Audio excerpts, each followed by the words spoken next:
I've been a flight attendant for 6 long years, and let me tell you, this job is a glorified nightmare.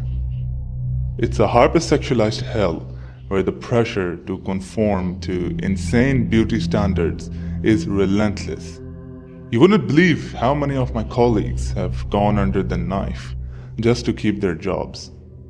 I personally know a flight attendant who died on the operating table from liposuction. It's tragic, but it's a reality we face. Some of us turn to drugs, heroin, cocaine, meth, you name it, just to keep the weight off. I've seen crew members popping psych meds and still expected to perform like nothing's wrong. When an emergency hits, good luck staying calm when your head's a mess. This industry is dark, and you're treated like a pawn, forced to cater to the whims of powerful passengers. I once watched a passenger demand that one of my colleagues join him for dinner, and before we knew it, 2 of his bodyguards were waiting outside her hotel room. You either comply or risk losing your job. You have no power here. I kicked off my career in 2012, thinking I was signing up for a glamorous life of travel. What a joke. The reality is a constant battle against chaos. You're always on high alert, trying to gauge how intoxicated your passengers are. I'll never forget the flight where a guy started watching porn, stripped down and urinated on himself. It was a complete disaster, and he wasn't stopping, so we had to step in to restrain him while trying to clean up the mess. And get this, crew members are sometimes told to slip eye drops into a passenger's drink to knock them out when they can't stop drinking. I've seen it happen more times than I can count. It's a dirty little secret that keeps the peace. Catching people getting it on mid-flight, that's just part of the job. I once walked in on a couple in the back row, and they didn't even care that I was there. They were loud and oblivious. I had to awkwardly tell them to stop. It's absurd.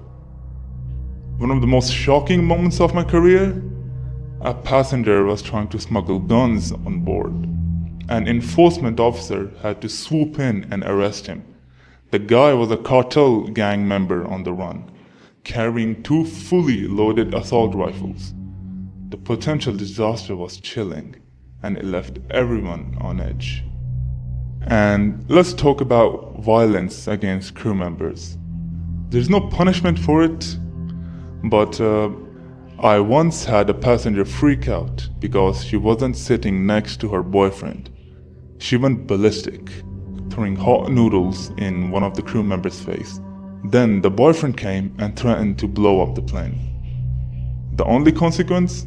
They got banned from flying with us again. Pathetic. And some captains are really messed up. Up here, I mean.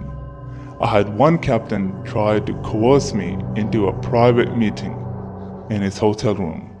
I instantly shut him down, and the next thing I knew, he was banging on my hotel room door. I was terrified and pretended I wasn't there. The next day, he made my life hell during the flight.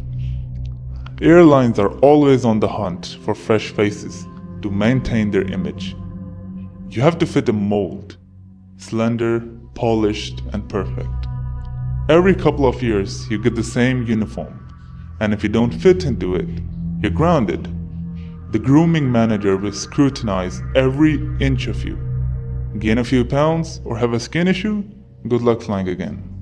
After just 6 months, I was grounded for a month due to severe skin problems. I had to shave my beard and cut my hair short. They sent me to a dermatologist with strict orders to fix my skin before I could even think about flying again. Body shaming is rampant and is brutal. Many flight attendants resort to surgery to keep up their appearances. Liposuction, facelifts, you name it. I've seen colleagues end up in the hospital due to botched procedures. The loss of a fellow attendant to a failed surgery hit hard. But it's a grim reminder of the lengths we go to just to keep our jobs. My view of the world is twisted from my time as a flight attendant. After 6 years in this industry, I was diagnosed with depression, and it's a battle I still fight. I've watched so many colleagues spiral down, and the suicide rates in this industry is alarming. Daily exposure to physical and emotional abuse, it really changes you. Sure, the idea of traveling to exotic places sounds enticing, but the reality is a constant struggle. At the end of the day, I can tell you that it's not worth the toll it takes on your mind and soul.